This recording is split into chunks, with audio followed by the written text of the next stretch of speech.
Some of my fondest memories were actually playing Assassin's Creed 2 back in the day when it came out. I remember playing the game, doing the missions, and going to school, discussing them with my friends. Me and my closest friend at the time, we would discuss the weapon sets, the armors, all these secret locations in the game. We'd discuss the music, the art, the culture, the characters, the story. Our language, our way of speaking even evolved. We learned new words from that game, and even to this day. So a couple months ago, I was in the city of Florence, and I remember just looking at all the real architecture there and remembering looking at the same exact structures in the game years and years ago as a child. And now I had the means to just go to the city of Florence and enjoy it in real life. A real highlight for me this year was to go to the top of the Duomo in Florence and get that exact same view that Ezio gets when he reaches the top of that building. A lot of us have forgotten what video games can be. Video games are a beautiful medium.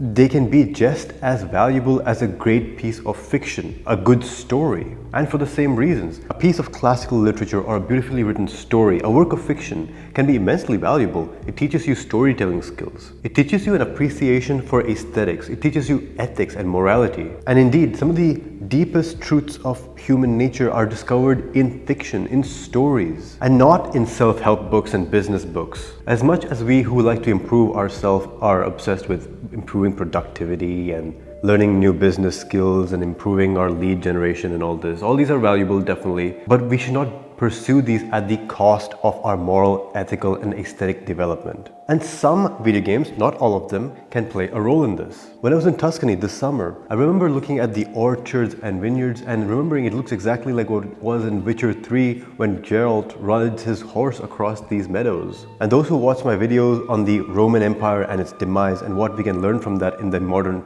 society, you will know that I'm big into history. And one of the reasons for this is because back in the day I used to play a lot of Age of Empires. And playing Age of the Empires gave me the curiosity to learn more. I used to browse on the internet, I had even this encyclopedia which I used to go to, history books, and I learned about various cultures. I learned about the Greeks, the Romans, the Rajputs, the Samurai and the Mongols.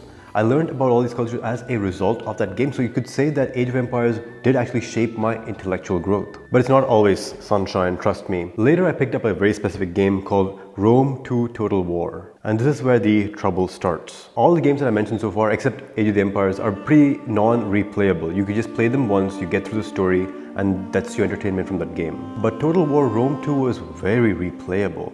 And here's the problem. This game was perfectly designed to addict my psyche specifically. When I talk of games like Assassin's Creed, The Witcher, and even Age of Empires, I kind of talk about it with fondness. I remember those memories. Those were great times. Playing those games, discussing it with friends, obsessing over strategy, getting to know these unit types and unlocking cool weapons, earning new armors, and learning and developing strategies from other people who are playing the game, and having it even influence our fashion sense and all these like little things, details which really made the game come to life for us as a child. I don't talk about any of that fondness when it comes to Rome 2. This game was like crack to me. I was genuinely addicted to this. And it all comes down to the context, the greater context of my life. So I had just gotten to college. And this was a huge change which I wasn't prepared for. High school and middle school for me were not a challenge. I enjoyed it. I had a great time in high school and middle school. I was not the victim of bullying. I was smart enough to get decent grades. I was notorious in school for having discipline issues and answering back to teachers and things like this. But this only kind of rose my popularity, so to speak. And I had acceptable levels of interest from girls and everything. So high school and middle school were fine for me. I enjoyed it. But as soon as I came to college, it was a complete reset.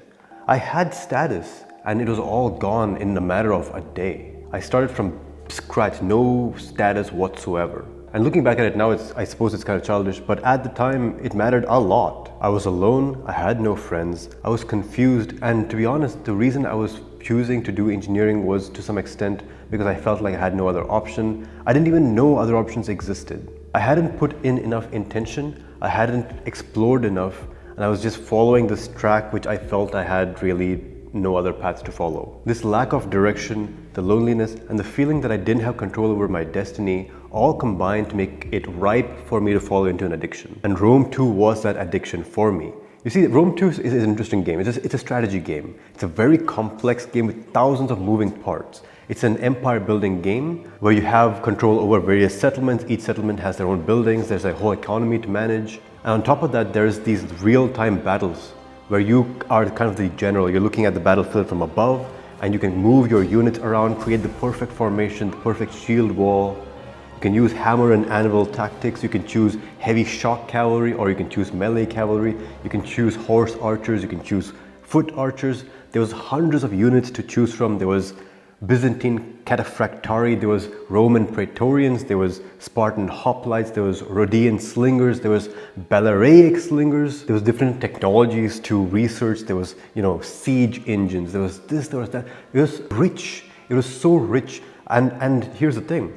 In real life, I had no status, but in that game, I had massive status. In that game, I was a general. I was a commander of men. I had armies to my name. I had legions. I had settlements that would answer to my command. And the problem-solving aspect. What do you do when an invasion occurs from a border which you didn't really guard? What do you do when your economy is collapsing but barbarians are at the gates? This game was designed as a massive puzzle, a problem-solving exercise with multiple moving pieces, all of them which interact with each other, and you have to have a lot of knowledge and a lot of understanding to play your pieces right. And that aspect, and being rewarded for knowledge and hard work, was very much addictive to me. It was crack to me, man. And I just dove into it. And my entire freshman year of college, I became an expert in that one game, putting hundreds of hours into it. And there was no real benefit in the end of the day. Had I played that game for just a couple hours here and there, that would be fine. I would have learned some history. I would have learned cool unit types which existed in real life. I would have gained a new aesthetic understanding. And I would have, of course, had some leisure and some downtime. But that's not how I treated the game. I treated the game as my career. And so no, I do not remember this particular game and this period of my life with any fondness. And to this day, I avoid playing any Total War games because I know that my psyche is kind of vulnerable to that kind of game. So how do you actually overcome this addiction? I didn't overcome the addiction. What happened was my computer died and I couldn't afford a better computer. And so I was forced to stop playing. And this, at the time, yeah, of course it caused pain, but by God, that was a pivotal moment for me, losing my laptop, my gaming laptop. So if you're addicted to video games, trust me, just toss out your computer, get yourself a Mac which doesn't even have games, and your productivity will just skyrocket. And so my second year of college, I didn't have that same addiction to Rome 2. I had moved on. I joined a fraternity, which that's a separate story for a different time. I had a different kind of social life altogether. And then I detached from that, I separated from that, and I created a more wholesome friend circle. I picked up a whole bunch of different new hobbies. I learned how to do ballroom dance, for example. And things started to become better because I was more mature. I knew myself better. I knew what not to do. I knew what to do. I had developed my social skills. I developed my presence. And overall, I was just a more mature individual. So if you feel right now that you're young and dumb and you're getting addicted to all kinds of pointless things, you have no direction, well, that's everybody's story, man. You will figure it out. You have time. The worst thing you can do for yourself right now is live in anxiety and hopelessness. Have faith in yourself first and foremost. And then you can begin to direct your life towards a higher purpose. Just have blind faith. Faith in oneself, which is completely irrational, completely blind, is the biggest asset that you can cultivate. So last year of college, I had a genuinely wonderful friend circle. I was practicing martial arts. I was practicing ballroom dance. I had something going for me.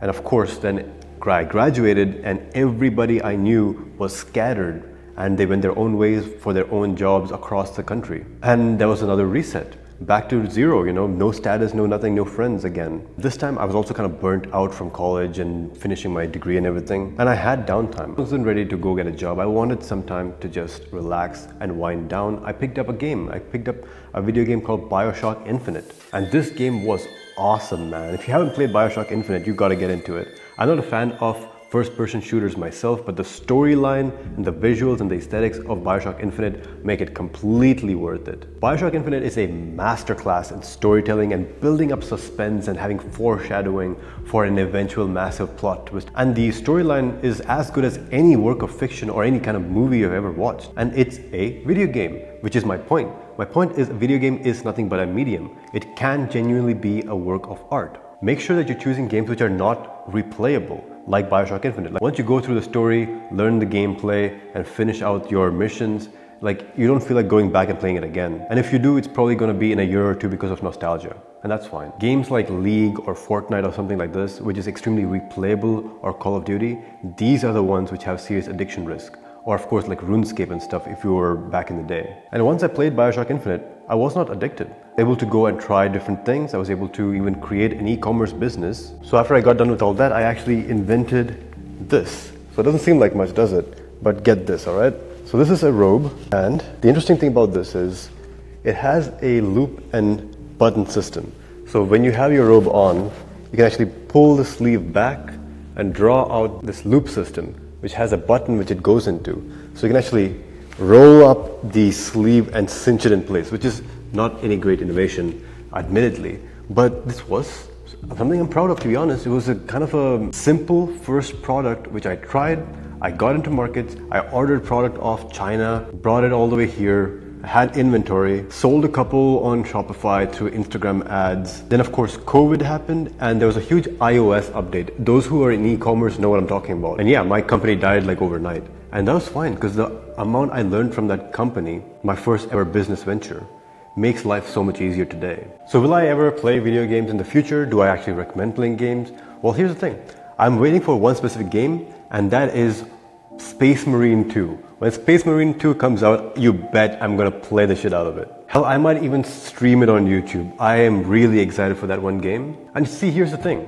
I am mature enough to be able to balance my business, manage my personal life, and a leisure and hobby activity. That's fine. It's all a matter of one, understanding yourself, your strengths and weaknesses, and two, assessing your lifestyle and your goals to understand how much leisure time you actually have, and three, having the discipline to actually control yourself, and four, actually choosing the right games. Choose games that are genuinely going to be enjoyable to you and are not replayable. So what games were important to you when you were younger? Were there any standout games which kind of defined you as a person? If so, leave a comment. I do read these comments. And of course, are any of the games which were in my list in yours?